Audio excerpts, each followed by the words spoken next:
नमस्कार. आपण पाहत आहात सिटीझन न्यूज नेटवर्क. पुढील बातमी आहे लातूर जिल्ह्यातून.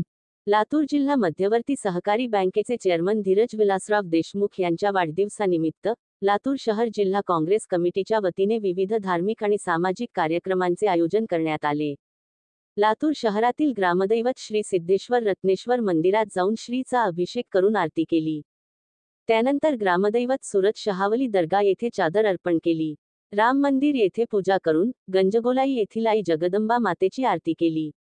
यावेळी लातूर शहर जिल्हा काँग्रेस कमिटीचे अध्यक्ष ॲडव्होकेट किरण जाधव, कैलास कांबळे, महादेव मुळे, प्राध्यापक प्रवीण कांबळे, प्रवीण सूर्यवंशी, ॲडव्होकेट देवीदास बोरुळे पाटील, विष्णुदास धायगुडे, पिराजी साठे, अमोल गायकवाड, अजित सूर्यवंशी आदींसह लातूर शहर जिल्हा काँग्रेस कमिटीचे विविध पदाधिकारी, स्थानिक नागरिक मोठ्या संख्येने उपस्थित होते. सतत काहीतरी नवीन करू पाहणारे व ज्यांच्याकडे उद्याचे विलासराव म्हणून पाहिले जाते असे युवा नेते, लातूर जिल्हा बँकेचे अध्यक्ष धीरज विलासराव देशमुख यांना वाढदिवसाच्या हार्दिक शुभेच्छा. शुभेच्छुक ॲडव्होकेट प्रमोद जाधव, उपाध्यक्ष, लातूर जिल्हा मध्यवर्ती सहकारी बँक लातूर.